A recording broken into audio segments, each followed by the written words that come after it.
Hello बच्चों, आज की वीडियो में फिर से आप सभी का मैं तहे दिल से स्वागत करता हूं। और आज की वीडियो में हम लोग पढ़ेंगे डीएनए की संरचना के बारे में। डीएनए की संरचना किस प्रकार से होता है, डीएनए की संरचना में कौन कौन से रासायनिक पदार्थ होते हैं और कैसे इसका फॉर्मेशन होता है, कैसे इसके श्रृंखलाएं बनती है। और डीएनए के बारे में हम लोग विशेष अध्ययन करेंगे। ये केमिस्ट्री लेवल में रहेगा, ठीक है।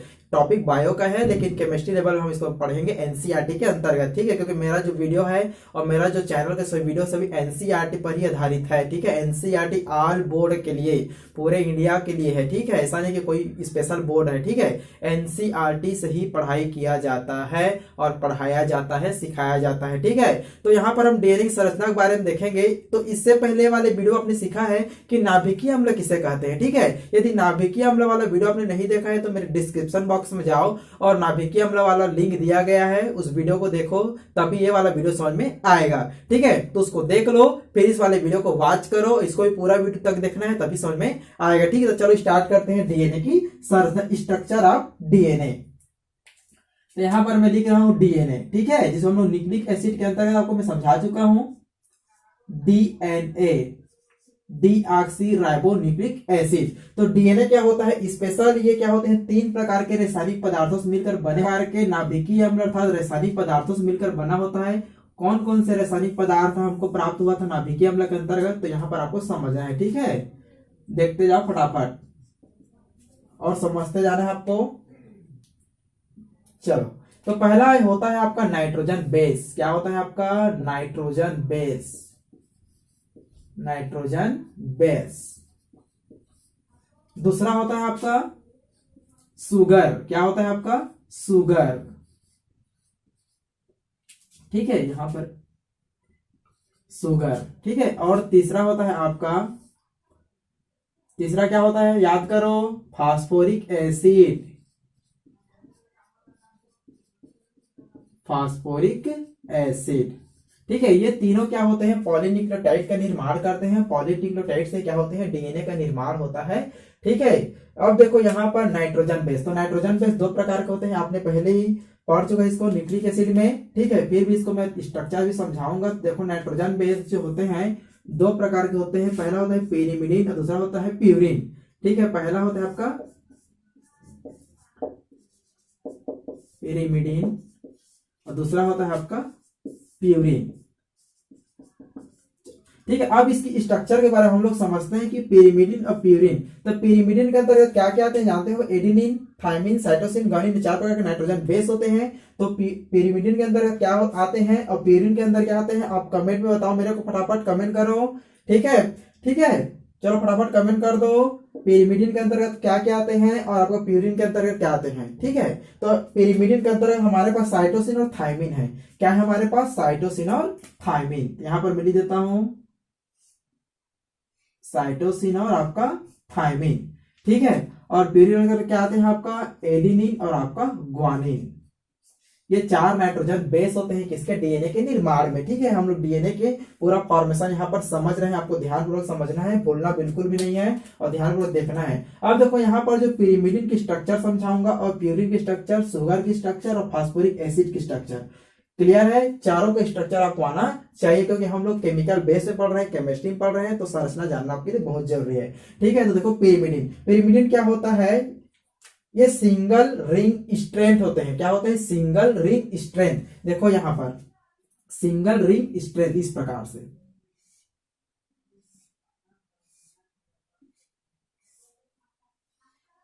ठीक है। यहां पर आपका कार्बन, ये आपका कार्बन, ये आपका कार्बन, यहां पर होता है आपका नाइट्रोजन, यहां पर होता है आपका नाइट्रोजन, ठीक है। यहां पर होता है आपका कार्बन, क्लियर है। इस प्रकार इसका संरचना होता है किसका होगा, पिरिमिडिन का, single ring strength, single ring strength इस प्रकार से, ठीक है। यहां पर आपका हाइड्रोजन, ये आपका हाइड्रोजन, ये आपका हाइड्रोजन, इतना क्लियर है। और आपको ये वाला हाइड्रोजन, ठीक है। इसको बोलते हैं आपका पिरिमिडिन। साइटोसिन और थायमिन का संरचना इस प्रकार से होता है। अब यहां पर हम कैसे जानेंगे कि पिरिमिडिन है, तो पिरिमिडिन का पहचान क्या होता है, ये होता है आपका सिंगल रिंग। देखो रिंग क्या है, सिंगल है, सिंगल रिंग स्ट्रेंथ, ये स्टैंड बोल सकते हैं, ठीक है। ये सिंगल रिंग समझ लो, सिंगल रिंग वाला लिख देते हैं, सिंगल रिंग वाला होता है, सिंगल रिंग वाला होता है,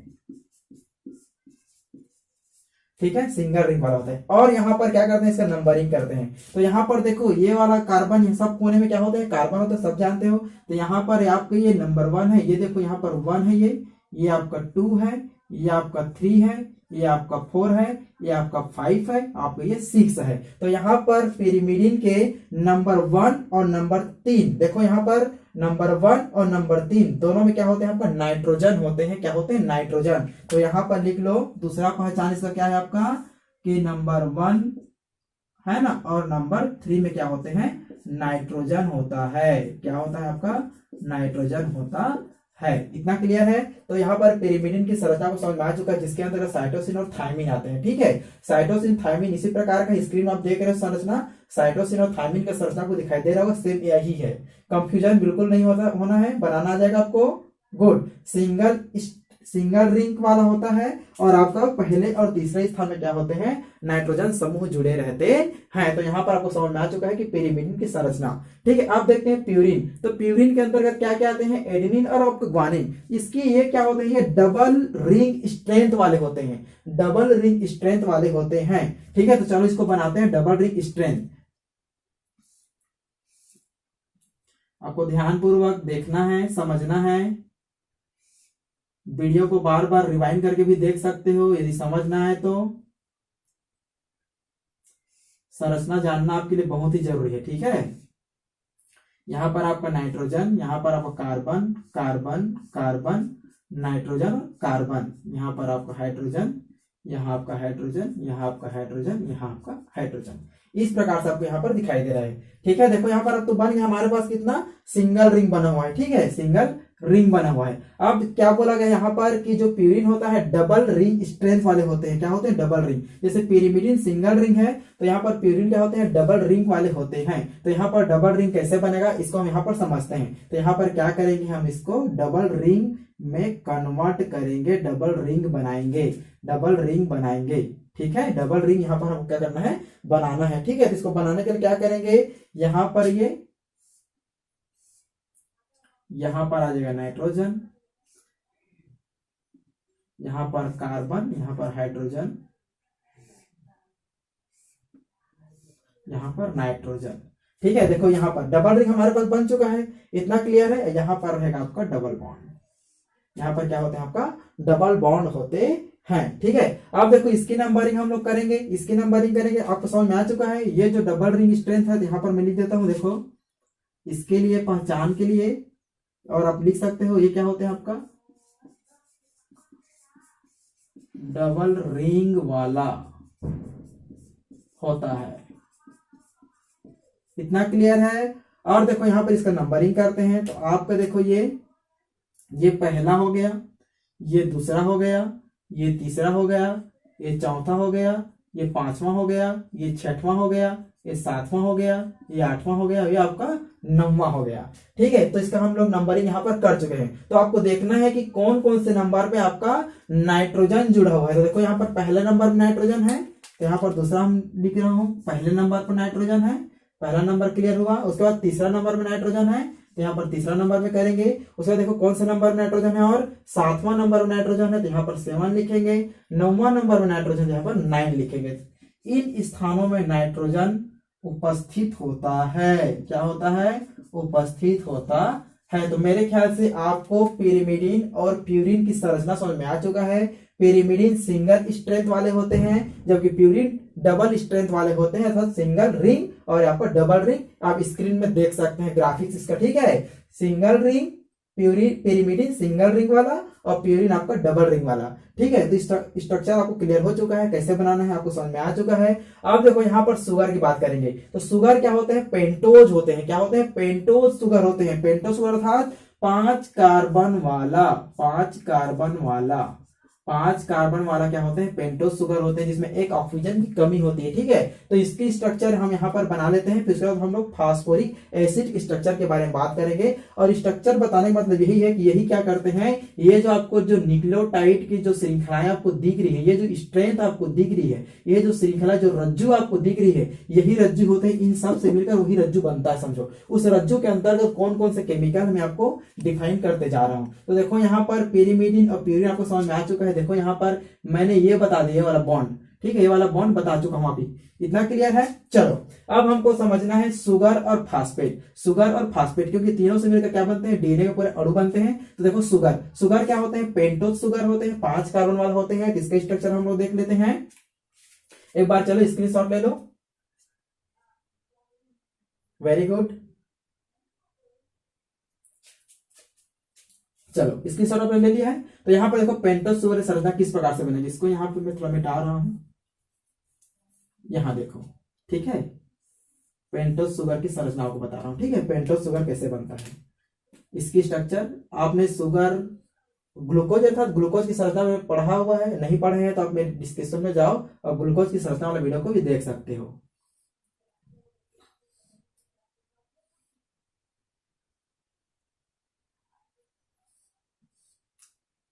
ये आपका, ठीक है, यहां पर कार्बन, यहां पर कार्बन, यहां पर कार्बन और आपको यहाँ कार्बन, पेंटोज है मैंने 5 कार्बन होना है। तो देखो यहाँ पर 5वां कार्बन कहां पर आएगा, यहाँ पर तो 4 कार्बन हो गए। ठीक है, कितने कार्बन हो गए, 4। तो देखो यहाँ पर ये इस प्रकार से बना है, ये इस प्रकार से बना है, ये आपकी इस प्रकार से बना है, आपका ये वाला बना है।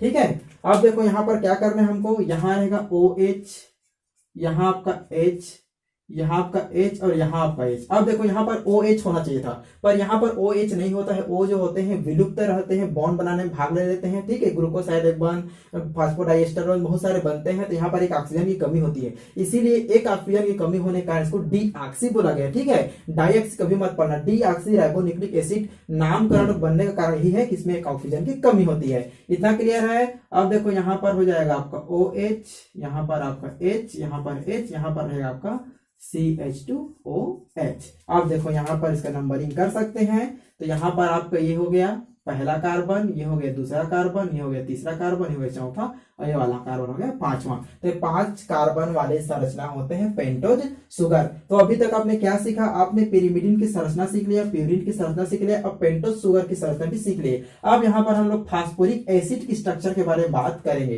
तो फास्फोरिक एसिड की स्ट्रक्चर एक बार इसकी सब फिर से ले लो, वेरी गुड। तो फास्फोरिक एसिड की स्ट्रक्चर इस प्रकार से होता है, एकदम सिंपल है। इसकी जो फार्मूला होता है फास्फोरिक एसिड की, फार्मूला यहां पर देखो, इसकी फार्मूला क्या होता है, H3PO4।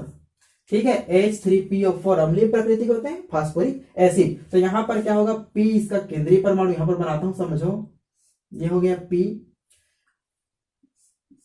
डबल बॉन्ड O, यहां पर रहेगा OH, यहां पर रहेगा आपका OH, यहां पर रहेगा आपका H। ठीक है, तो ये जो संरचना आपको दिखाई दे रहा है ये होता है आपका फास्फोरिक एसिड का। किसका होता है, आपका फास्फोरिक एसिड का। तो अभी तक आपने क्या क्या संरचना सीख लिया, फिर से एक बार रिवीजन कर रहा हूं। पेरिमिडिन की स्ट्रक्चर सिंगल रिंग वाला होता है, प्यूरिन डबल रिंग वाले होते हैं। प्यूरिन के अंदर क्या क्या है, एडेनिन और थायमिन, और पेरिमिडिन के अंदर साइटोसिन और थायमिन, एडेनिन और ग्वानिन। ठीक है, अब देखो यहाँ पर शुगर को मैंने बताया पेंटोज शुगर होते हैं, 5 कार्बन वाले होते हैं, इसको बना के दिखा दिया। और फास्फोरिक एसिड, तो फास्फोरिक एसिड का ये होता है सूत्र और इसी का होता है स्ट्रक्चर। ठीक है, देखो यहाँ पर P है तो यहाँ पर हमने P लिया। ठीक है, अब कितना हाइड्रोजन है, 3, तो 1 2 और 3। तो यहाँ पर देखो P हमारे पास है, हाइड्रोजन 3 है, और O है कितना आपका 4। देखो 1 2 3 और डबल बॉन्ड यहाँ पर जुड़ा हुआ है। ठीक है, तो यहाँ देखो H3PO4। इतना क्लियर है, चलो बन जाएगा, कोई दिक्कत नहीं है। तो यहाँ पर इसकी स्ट्रक्चर इस प्रकार से होता है। ठीक है, चलो कर सकते हो, एक बार स्क्रीनशॉट ले लो, फिर हम डीएनए के बारे में आगे बढ़ते हैं। ठीक है बच्चों, अब हम लोग डीएनए के डायग्राम के अंतर्गत डीएनए को समझेंगे। ठीक है, ये जो आपको मॉडल दिख रहा है, ये मॉडल को बोलते हैं वाटसन क्रिक मॉडल, क्योंकि वाटसन क्रिक मॉडल का जो होता है वो बी प्रकार के डीएनए होते हैं। कौन से प्रकार के, आपका बी डीएनए। ठीक है, डीएनए के बहुत सारे प्रकार होते हैं। तो वाटसन और क्रिक ने जब इसका स्ट्रेंथ दिया था, जब इस मॉडल को दिया था, ये एकदम स्थायी मॉडल है और ये पूरा दुनिया में विख्यात है ये मॉडल, और इसी का अध्ययन किया जाता है। ठीक है, वाटसन एवं क्रिक। ठीक है, इसके बारे में आप लोगों ने सुने हैं। वाटसन और क्रिक दो वैज्ञानिक थे, महान वैज्ञानिक थे, उन्होंने डीएनए की इस प्रकार से संरचना उन्होंने दिया था और इसको बी डीएनए कहा जाता है। ठीक है, डीएनए जो है तो बहुत प्रकार के होते हैं। ठीक है, ए डीएनए होता है, आपने कभी सुना नहीं होगा पर होता है। ठीक है, तो आप ही सुन लो, ए डीएनए, बी डीएनए हो गया, सी डीएनए होता है, डी डीएनए होता है। ठीक है, और आपका एक होता है जेड डीएनए। इस प्रकार के डीएनए के कई प्रकार पाए जाते हैं और अलग अलग जीवों में इसकी स्पीसीज जो होती है अलग अलग होती है, इसीलिए डीएनए फिंगर प्रिंटिंग के माध्यम से डीएनए की जांच भी होती है। ठीक है, जेनेटिक मटेरियल का अध्ययन किया जाता है क्योंकि डीएनए की जो क्वालिटी होती है अलग अलग होती है, संरचना वही है, संरचना वही है। ठीक है, लेकिन प्रकार क्या होते हैं, अलग अलग होते हैं। बी डीएनए, तो वाटसन और क्रिक ने जो डीएनए मॉडल दिया था उसको बी डीएनए मॉडल कहा जाता है। ठीक है, बी डीएनए मॉडल या डबल हेलिक्स मॉडल के नाम से भी जाना जाता है इसको। ठीक है, तो बी डीएनए प्रकार को उन्होंने इसको समझाया था। इतना क्लियर है? चलो, तो इसको आप लोग क्या करोगे, नोट कर लोगे, बी डीएनए, ए डीएनए, सी डीएनए, डी डीएनए और जेड डीएनए। ठीक है, अब देखो यहाँ पर डीएनए के बारे में हम लोग विशेष अध्ययन करते हैं कि डीएनए कैसे बना हुआ है। तो पहला पॉइंट यहाँ पर मैं नोट करता हूँ, आपको पॉइंट को नोट करते जाना, समझना है। ठीक है, डीएनए देखो यहाँ पर दो, यहाँ पर आपको दिख रहा है ये वाला और ये वाला, ये दोनों क्या होते हैं, इसके दो रज्जु होते हैं। क्या होते हैं? दो रज्जु। तो डीएनए क्या होते हैं, दो रज्जुओं से मिलकर बना होता है अपनी आम भाषा में। ठीक है, ऐसा नहीं है कि आपको रटना है, केवल आपको समझना है। ठीक है, तो यहां पर देखो डीएनए दो रज्जु, जिसको हेलिक्स बोलते हैं, यहां पर मैं हेलिक्स लिख देता हूं, से क्या होता है आपका मिलकर बना होता है।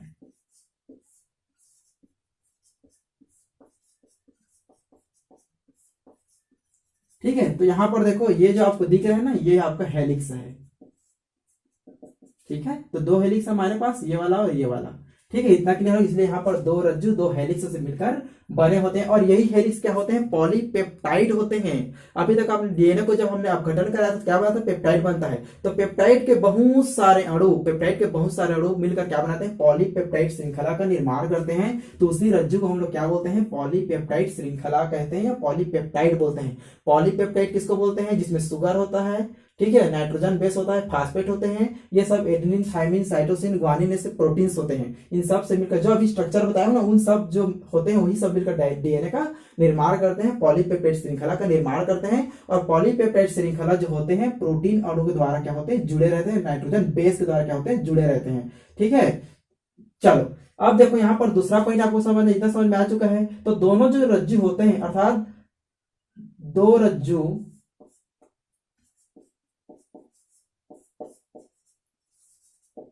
एक दूसरे के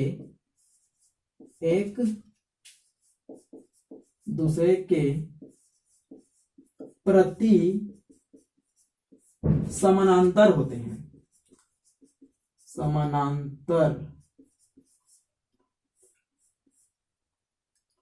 होते हैं। समानांतर को अंग्रेजी में एंटी पैरेलल बोलते हैं, आप लोग लिख सकते हो समझने के लिए, एंटी पैरेलल। ठीक है, एंटी पैरेलल। ठीक है, अब देखो यहां पर, अब इसका मतलब क्या होता है, समांतर। क्या होता है, कभी कभी स्कूलों में या दूसरे टीचर लोग क्या बताते हैं कि ये जो डीएनए होते हैं हेलिक्स एक दूसरे को लपेटे रहते हैं। इतना तो क्लियर है, लपेटने के साथ साथ ये एक दूसरे को काटते भी हैं, ऐसे बोलता है, लेकिन वास्तव में ऐसा बिल्कुल नहीं है। ठीक है, डीएनए एक दूसरे को लपेटे तो रहते हैं इस प्रकार से, लेकिन एक दूसरे को कभी क्रॉस नहीं करते। एंटी पैरेलल, समांतर होते हैं, इस प्रकार से आपको दिखाई देगा, इस प्रकार समांतर। ये वाला इसको नहीं काट रहा है, ये वाला जो रिंग है इसको काट नहीं रहा है, ये केवल समांतर है। आपने अगर समांतर नहीं समझ में आ रहा है तो स्क्रीन में देखो, आपको ग्राफिक्स दिखाई दे रहा है, डीएनए का समांतर कैसे घूम रहा है। ठीक है, देखो यहाँ पर एक दूसरे काट रहे हैं क्या, नहीं काट रहे हैं। तो ये जो इसी को बोलते हैं एंटी पैरेलल, प्रति समांतर, एक दूसरे के समांतर होते हैं, एक दूसरे के क्या होते हैं, समांतर होते हैं। और इसका हेलिक्स जो होते हैं इसको भी समझना है। ठीक है, अब देखो यहाँ पर एक दूसरे के समांतर होने के साथ साथ प्राइम देखो यहाँ पर, ये देखो यहाँ पर ऊपर में 5 प्राइम है, उसके नीचे आपका 3 प्राइम दिखाई दे रहा है, 3 प्राइम के नीचे 5 प्राइम। ऐसी क्यों होता है, इसको भी बोला जाता है समांतर, प्रति समांतर, एक दूसरे को ना काटती है, ठीक है, काटती नहीं है, और एक दूसरे क्या होते हैं, अपोजिट होते हैं। ये क्या होते हैं, इसका हेलिक्स, इसका हेलिक्स क्या होते हैं, इसी को बोलते हैं एंटी पैरेलल, एंटी पैरेलल। इतना क्लियर हो गया है। अब देखो यहाँ पर बोला गया है दो हेलिक्स यहाँ पर बन रहे हैं। ठीक है, ये आपका पहला हेलिक्स मान लो, ये दूसरा हेलिक्स है। तो इसकी जो संरचना हम लोग देखते हैं तो क्या होता है, एक जो होती है 5 प्राइम ऊपर की ओर और 3 प्राइम नीचे की ओर, इतना होता है। उसके बाद एक संरचना होती है जिसमें आपका 3 प्राइम ऊपर और 5 प्राइम नीचे, एक दूसरे क्या होते हैं, अपोजिट होते हैं, ठीक है, लेकिन एक दूसरे को काटती कभी नहीं है। 5 कभी सीध में नहीं हो सकते, 3 कभी सीध में नहीं हो सकते। ऐसा क्यों होता है इसको यहाँ पर मैं समझाता हूँ, ठीक है। दूसरे वीडियो में दूसरे टीचर आपको नहीं समझाएंगे, पर यहाँ पर आपको सीखने को मिलेगा कि इस प्रकार होता क्यों है, ठीक है। कहीं भी आपको नहीं मिलेगा भैया, इसलिए चैनल को सब्सक्राइब कर दो। ऐसी चैनल ऐसी वीडियो कहीं नहीं मिलेगा, ऐसी लेक्चर कभी सुनने को नहीं मिलेगा, ठीक है। बोलने की जरूरत नहीं है, मेरे ख्याल से आप चैनल को सब्सक्राइब कर चुके हैं, गुड, बहुत ही अच्छा, बहुत अच्छा काम कर रहे हो आप लोग, है ना। और आगे बढ़ते रहो और अपने दोस्तों को शेयर करो, अपने स्टूडेंट को और बताओ, और चैनल को सब्सक्राइब करो आप भाई, लाइक करो, शेयर करो, कमेंट करो, ठीक है। तो देखो यहाँ पर ये रज्जु कैसे बनते हैं इसको मैं समझा रहा हूँ। देखो यहाँ पर अब हमें अभी तक क्या पढ़े, हमने सुगर पढ़ा है, पेंटोस सुगर के बारे में हमने अध्ययन किया है, ठीक है। अब देखो कैसे ये बनाएगा, इसको समझते जाते हैं, चलो देखते जाना है आपको। ये हमारे पास पेंटोस सुगर है, एक हो गया, कैसे बनेगा इसको समझना है, ठीक है।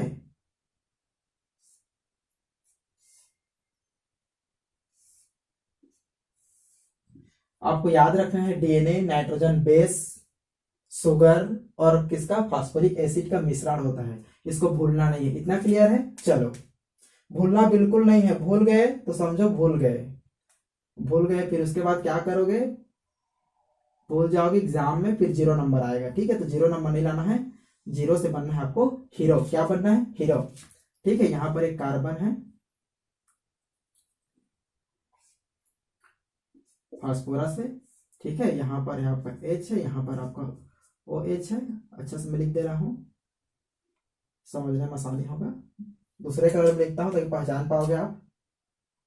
यहाँ पर कार्बन है, हर कोने में कार्बन होता है, सबको पता है। ये वाला भी कार्बन है, यहाँ पर भी कार्बन है, 5 कार्बन हो गया पेंटोस शुगर का। ये वाला कार्बन, ये वाला कार्बन, ये वाला कार्बन, ये वाला कार्बन, यहाँ पर फास्फोरस है कार्बन के साथ, यहाँ पर भी कार्बन है, कार्बन के साथ क्या जुड़ा है, आपको फास्फोरस जुड़ा है।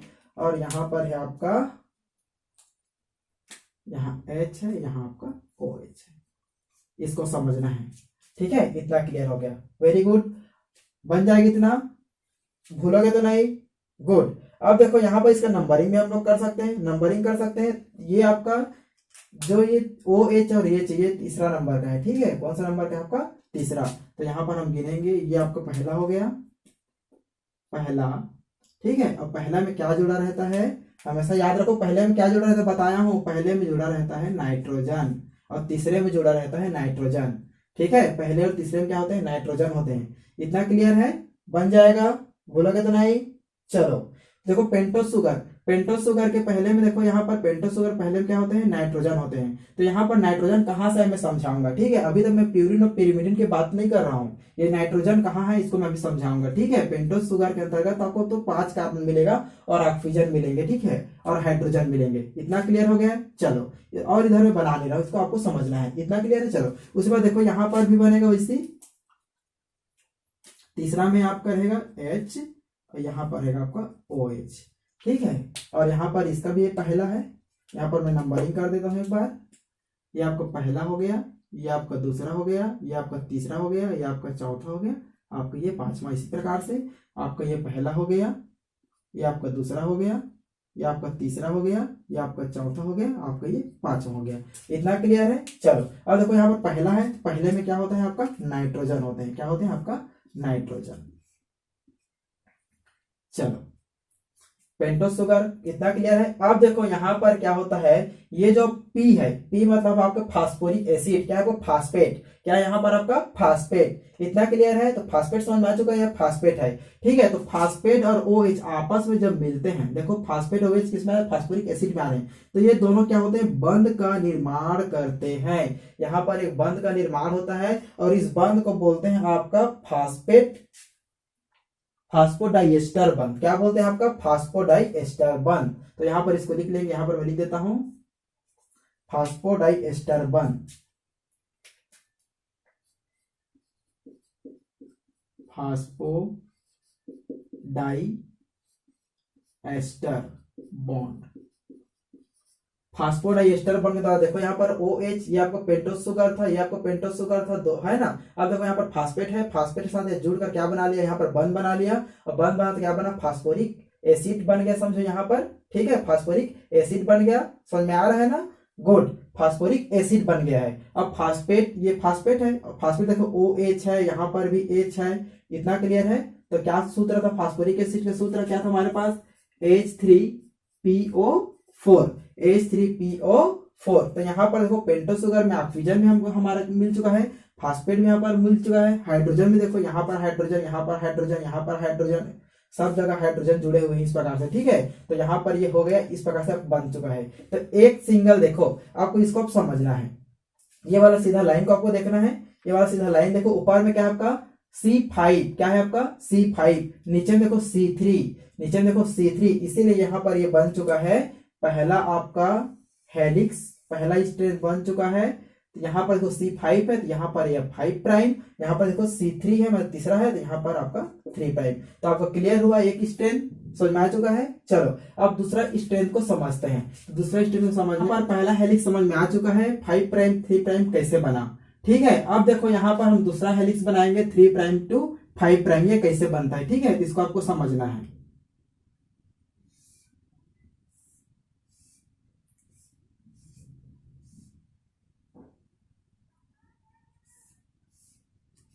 इस प्रकार से आपको बनाना है, मेरे साथ आप प्रैक्टिस कर सकते हो, ठीक है, क्या कर सकते हो, प्रैक्टिस। अब प्रैक्टिस आपको करना है, क्या करना है, प्रैक्टिस आपको करना है, तो ठीक है। अब देखो यहाँ पर इसका नंबरिंग हम लोग कर सकते हैं। ये आपका पहला कार्बन है, यहाँ पर सब जगह कार्बन जुड़ा हुआ है, कार्बन कार्बन कार्बन कार्बन, इतना क्लियर है, ठीक है। ये आपका कार्बन कार्बन कार्बन कार्बन। अब ये पहला कार्बन है, तो पहले कार्बन में क्या है आपका नाइट्रोजन, ये आपका नाइट्रोजन अणु लिखेंगे, ठीक है, N2, यहाँ पर आपका N2, उसी पर यहाँ पर भी आपका हो जाएगा N2, इतना क्लियर है। चलो तो ये पहला दूसरा तीसरा, पहला दूसरा तीसरा, इतना क्लियर है, समझ में आ रहा है आपको, बन जाएगा, क्लियर है। चलो आगे चलते हैं, ये देखो नंबरिंग इसका करते हैं, 1 2 3 4, इसका नंबरिंग देख लेते हैं, ठीक है। चलो आपका ये पहला है, ये आपका दूसरा है, ये आपका तीसरा है, ये आपका चौथा है, और यहां से हमको क्या निकालना पड़ेगा, हमको यहां से निकालना पड़ेगा 5वां, ठीक है, इतना क्लियर है। और ये कौन सा नंबर हो गया आपका 5, ये हो गया 5, ठीक है। उसी प्रकार देखो यहाँ पर लिख सकते हैं, ये तीसरा नंबर है, तीसरा नंबर में क्या रहता है आपका HOH, इस प्रकार से यहां भी हम लिख सकते हैं, ठीक है। यहां पर आपका P रहेगा, इतना क्लियर है। चलो और यहां पर रहेगा आपका H, बोलोगे तो नहीं, और यहां पर आपका कार्बन नहीं, यहां पर फास्फेट रहेगा, ठीक है। देखो यहाँ पर जैसे यहाँ पर चौथा के बाद ये 5वां फास्फेट है, तो देखो चौथा के बाद यहाँ पर 5वां क्या है आपका फास्फेट है, इतना क्लियर हो चुका है, आपको बन जाएगा। चलो क्लियर है, एक बार फिर संरचना समझ लो इसको, बन जाएगा। चलो अब देखो यहाँ पर क्या होता है, ये वाले देखो यहाँ पर ये कौन सा नंबर है आपको, यहाँ पर इसको हम गिन सकते हैं, ये आपका पहला हो गया, ये आपका दूसरा हो गया, ये आपका तीसरा हो गया, आपका ये चौथा हो गया, ठीक है। अब यहाँ से हमको क्या निकालना पड़ेगा, इसमें 5वां भी हमको निकालना पड़ेगा, तो इसमें भी क्या होता है आपका फास्फेट होता है, क्या होता है आपका फास्फेट होता है, क्लियर। और यहाँ पर आपका हो जाएगा O और H, ठीक है। तीसरा नंबर में HOH, तीसरा नंबर में OH सुधार दिया हूं, और यहाँ पर फास्फेट, ठीक है। अब देखो यहाँ पर जिस प्रकार यहाँ पर फास्फेट और OH के बीच बंध बना था, फास्फोडाइएस्टर बंध, फास्फोडाइएस्टर बंध, ठीक है। उसी प्रकार यहाँ पर भी क्या बनता है आपका फास्फोडाइएस्टर बंध फिर बनेगा, ठीक है। अब देखो यहाँ पर इसको भी हम लोग जोड़ देंगे, देखो P और आपका OH हम इसको जोड़ दिया, तो फिर से कौन सा बंध बन गया आपको, ये फास्फोडाइएस्टर बंध, फास्फोडाइएस्टर बॉन्ड, ठीक है, क्लियर हो चुका है इतना। चलो अब देखो यहाँ पर आपको ये समझना है, ये वाले में देखो 5 ऊपर की तरफ और 3 नीचे की तरफ, तो 5 प्राइम 3 प्राइम बन गया। अब देखो यहाँ पर ये 3 ऊपर की तरफ, ये वाला तीसरा जो है ये 3 ऊपर की तरफ है, इतना क्लियर है। और ये 5 देखो नीचे की तरफ है, तो इसका कैसे होगा प्राइम, इस प्रकार से इसका प्राइम हो जाएगा, ये इधर 3 है तो यहाँ पर हो जाएगा 3 3' और इधर देखो 5 लिखा हुआ है तो यहाँ पर हो जाएगा 5'। तो इस प्रकार क्या होता है, 5' और 3' एक दूसरे के एंटी पैरेलल होते हैं, एक दूसरे के अपोजिट होते हैं। 3 और 5 कभी भी सामने, 3 और 5 और 5 एक दूसरे कभी सामने नहीं होते, ठीक है। 3 और 5, 5 और 3 इस प्रकार से दिखाई देता है आपका डीएनए का क्या, आपका हेलिक्स। तो हेलिक्स समझ में आ चुका है किस प्रकार बनता है, क्लियर है। चलो एक बार इसका स्क्रीनशॉट ले लो फटाफट, फिर इसके बाद आगे बढ़ेंगे। गुड। अब देखो अब क्या करेंगे, दोनों हेलिक्स का हमने निर्माण कर लिया, अब दोनों हेलिक्स को जोड़ेंगे। तो दोनों हेलिक्स को जोड़ने वाले देखो यहाँ पर क्या है, एडेनिन, थाइमिन, साइटोसिन और ग्वानिन। आपको एक चीज याद रखना है कि एडेनिन और थाइमिन के मध्य डबल बॉन्ड पाया जाता है और ग्वानिन और साइटोसिन के मध्य ट्रिपल बॉन्ड पाए जाते हैं, और ये इस बंध को हाइड्रोजन बंध कहते हैं। क्या कहते हैं, हाइड्रोजन बंध। क्या कहते हैं, हाइड्रोजन बंध। अब देखो यहाँ पर कैसे बनेगा हाइड्रोजन बंध, ठीक है। देखो यहाँ पर नाइट्रोजन नाइट्रोजन है, यहाँ पर बंध बनेगा, नाइट्रोजन नाइट्रोजन, यहाँ पर बंध बनेगा, ठीक है। अब यहाँ पर आपको कंफ्यूजन बिल्कुल नहीं होना है। कंफ्यूजन इसलिए नहीं होना है कि नाइट्रोजन ठीक क्या है, नाइट्रोजन बेस को शो कर रहा है ना, नाइट्रोजन क्षारक को शो कर रहा है। तो इस नाइट्रोजन क्षारक की जगह में हम एक जगह ले सकते हैं साइटोसिन सी, और यहाँ पर ले सकते हैं जी। क्या ले सकते हैं, जी। और यहाँ पर जब साइटोसिन और ग्वानिन जब आपस में मिलते हैं तो कितना बंध बनता है, यहाँ पर 3 बंध का निर्माण होता है। देखो यहाँ पर जुड़ गया। उसके बाद देखो यहाँ पर ये नाइट्रोजन, यहाँ पर हम लोग लेंगे एडिनिन। क्या लेंगे यहाँ पर हम लोग, एडिनिन ए। यहाँ पर हम लोग नाइट्रोजन के स्थान पर और क्या ले सकते हैं, तो यहाँ पर ले सकते हैं थाइमिन। इतना क्लियर है। और इसी में के बीच में कौन सा बंध बनेगा, तो यहाँ पर बनेगा डबल बॉन्ड। देखो आपस में ये जुड़ चुके हैं, तो टोटल आपका हेलिक्स का निर्माण हो चुका है, और इसी को बोलते हैं डीएनए। क्या बोलते हैं, डीएनए। क्लियर हुआ, भूलोगे तो नहीं। डीएनए कैसे बना समझ में आया ना। हमने फास्फेट शुगर लिया, फास्फोरिक एसिड लिया, हमने शुगर लिया, और प्रोटीन आपको यहाँ पर दिखाई, नाइट्रोजन बेस दिखाई दे रहे हैं। तो 3 चीज का हमने यूज किया। पहला हमने यूज किया किसका, नाइट्रोजन बेस का। हमने नाइट्रोजन बेस का यूज किया। आपको ये नाइट्रोजन बेस है, देखो यहाँ से यहाँ तक ये आपका नाइट्रोजन बेस है, ये आपका नाइट्रोजन बेस है। हमने नाइट्रोजन बेस का यूज किया, एक चीज समझ में आ चुका है। दूसरा हमने यूज किया शुगर का। किसका यूज किया, शुगर का। तो ये आपको जो संरचना दिख रहा है ये वाला क्या है, शुगर है। अब तीसरा यूज किया हमने फास्फोरिक एसिड का, ठीक है। फास्फोरिक एसिड का हाफ लिख दो, आपको समझना है फास्फोरिक एसिड का। तो फास्फोरिक देखो यहाँ पर आपको ये P दिखाई दे रहा है, यहाँ पर आपको ये P दिखाई दे रहा है, यहाँ पर आपको P दिखाई दे रहा है। ये सब के सब क्या होते हैं, फास्फोरिक एसिड होते हैं। तो इन तीनों चीजों से मिलकर एक डीएनए का निर्माण होता है, एक डीएनए रज्जु, जो 2 डीएनए, ठीक है। अब देखो यहाँ पर डीएनए रज्जु, तो 2 डीएनए रज्जु, एक डीएनए में 2 रज्जु रहते हैं, आपको क्लियर होना चाहिए, ठीक है। तो देखो यहाँ पर 5 to 3' एक रज्जु होगा, और उसके बाद 3 to 5' 2 रज्जु हो गए। तो देखो यहाँ पर 5', 3', 3', 5'। इतना क्लियर आपको हो चुका है, ठीक है। तो समझ में आया डीएनए के रज्जु किस प्रकार से बनते हैं। चलो अब डीएनए के बारे में कुछ और विशेष गुण के बारे में बात करेंगे। तो डीएनए का जो व्यास होता है 20 एंगस्ट्रॉन होता है, यहाँ पर मैं लिख दिया हूँ 20 एंगस्ट्रॉन होता है। अब देखो यहाँ पर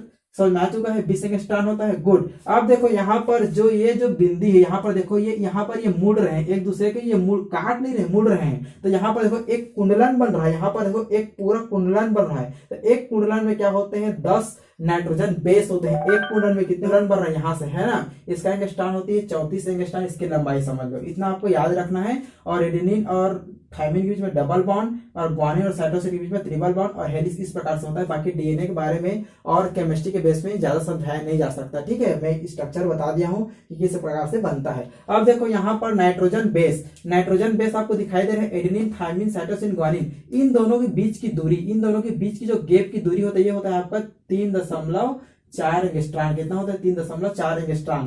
क्लियर है। चलो इसको मैं थोड़ा और शॉर्ट फार्मूला में समझाने की कोशिश करता हूँ, एक बार स्क्रीनशॉट ले लो।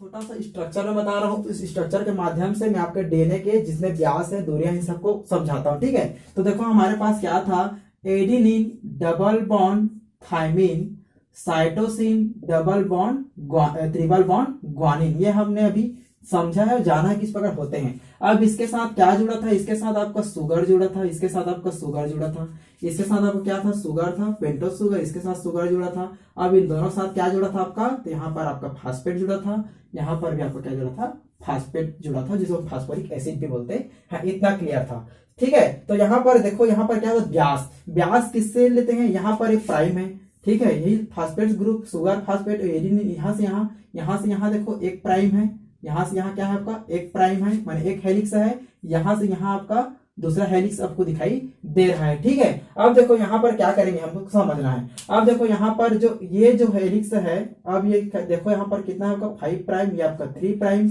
इधर भी आपका हो जाएगा 3 प्राइम और आपका ये 5 प्राइम, उल्टा है। अब देखो यहाँ पर क्या होता है, पी से पी की दूरी, ये पी से लेकर इस पी की दूरी जो हेलिक्स की, ये देखो यहाँ पर जो हेलिक्स की दूरी है, इसका व्यास होता है आपका 20 एंगस्ट्रॉम, यही है, समझो, आया समझ में। चलो अब देखो यहाँ पर शुगर और शुगर है, तो शुगर और शुगर के बीच की जो दूरी होती है, इसकी जो व्यास होती है, शुगर के बीच की दूरी, यहाँ से यहाँ तक के इसके अंदर वाले बीच की दूरी, ये होता है आपका 11.1 एंगस्ट्रॉम। कितना होता है आपका 11.1 एंगस्ट्रॉम। इतना क्लियर है। चलो अब देखो यहाँ पर जो एडेनिन और गुआनिन जो बंध के बीच की दूरी है, ये वाला बंध की जो बीच की दूरी है, ये होता है आपका 3.4 एंगस्ट्रॉम, ठीक है। और एक कुंडलन की जो लंबाई होती है, देखो यहाँ पर एक कुंडलन की जो लंबाई होती है 34 एंगस्ट्रॉम होती है। और ये वाले जो बंध होते हैं, ये वाले जो बंध होते हैं, इस बंध को बोलते हैं आपका हाइड्रोजन बॉन्ड। क्या बोलते हैं आपका हाइड्रोजन बॉन्ड। तो हाइड्रोजन बंध के द्वारा क्या होते हैं, हेलिक्स आपस में जुड़े रहते हैं। इतना क्लियर है। चलो अब यहाँ पर आपको ये समझना है, एक चीज और बताता हूँ, देखो यहाँ पर, ठीक है, एक चीज और छोटा सा बताता हूँ जिसको आपको समझना है, उसके बाद ऑटोमेटिक ये समझ में आ जाएगा कि आपने अभी तक क्या क्या सीख लिया, ठीक है। छोटा सा आपको लिए मैं ट्रिक रखा हूं याद रखने के लिए, इसमें आपको आराम से समझना है। चलो पहले हमने क्या लिया, नाइट्रोजन बेस लिया। देखो यहाँ पर नाइट्रोजन बेस, इसके साथ क्या जोड़ दिया हमने, नाइट्रोजन बेस के साथ हमने जोड़ दिया था, किसको जोड़ दिया था, शुगर को हमने जोड़ा। ये याद रखने का तरीका है, शुगर पे जोड़ा। शुगर के साथ किसको जोड़ा हमने, फास्फोरिक एसिड को, फास्फोरिक एसिड को, ठीक है। ठीक है, अब देखो समझ में आ चुका है कि नाइट्रोजन बेस, शुगर और फास्फोरिक एसिड जब तीनों मिलते हैं तो पॉलीन्यूक्लियोटाइड श्रृंखला का निर्माण होता है। और पॉलीन्यूक्लियोटाइड श्रृंखला जो होते हैं, क्या होते हैं, नाइट्रोजन बेस से जुड़कर डीएनए का संपूर्ण निर्माण करते हैं। अब देखो यहाँ पर नाइट्रोजन बेस शुगर से जुड़ा है, ठीक है, और शुगर जो है आपका फास्फेट से जुड़ा है, इसको आपको समझना है। तो नाइट्रोजन बेस और शुगर जिस बंध से जुड़े रहते हैं, उस बंध को बोलते हैं ग्लूकोसाइडिक बंध। क्या बोलते हैं आपका, ग्लूकोसाइडिक बॉन्ड। इस चीज को याद रखना, पेपर में आता है, एनसीईआरटी के पेपर में, आपका नीट के पेपर में, जी के पेपर में पूछ देते हैं, ठीक है। जी के पेपर में तो बायो को क्वेश्चन नहीं आता, पर केमिस्ट्री के अंदर पूछ सकते हैं, ठीक है। तो यहाँ पर देखो केमिस्ट्री के अंदर पूछ सकते हैं। और आपको यहाँ पर याद रखना है कि जो नीट की एग्जाम में, मेडिकल एग्जाम में पूछा जाता है कि नाइट्रोजन बेस और शुगर डीएनए के अंतर्गत किस बंध से जुड़े रहते हैं, तो आपको चयन करना है ग्लूकोसाइडिक बंध। अब देखो यहाँ पर शुगर और फास्फोरिक एसिड, शुगर और फास्फोरिक एसिड, शुगर और फास्फोरिक एसिड, शुगर और फास्फोरिक एसिड, ये जुड़ा रहता है आपको फास्फोडाइएस्टर बंध के द्वारा। किसके द्वारा, अभी अभी पढ़ा है, फास्फोडाइएस्टर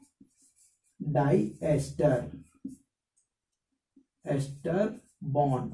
तो आपको इतना समझ में आ चुका है, ठीक है, कि देखो यहाँ एडेनिन और थायमिन के बीच में हाइड्रोजन बंध होते हैं, नाइट्रोजन पे शुगर के बीच में ग्लूकोसाइड बंध होते हैं, और फास्फोरिक एसिड और आपको शुगर के बीच में फास्फोडाइएस्टर बंध होते हैं। और ये सब के सब मिलकर क्या होते हैं, डीएनए का निर्माण करते हैं। तो आपने डीएनए का पूरा फॉर्मेशन सीख चुके हैं। तो वीडियो अच्छा लगा तो लाइक करो, शेयर करो, कमेंट करो, चैनल को सब्सक्राइब करो, नहीं भूलना है भैया, चैनल को सब्सक्राइब कर ही दो, ठीक है। और आगे फॉरवर्ड कर दो, शेयर करो, ठीक है। चलो स्क्रीनशॉट ले लो।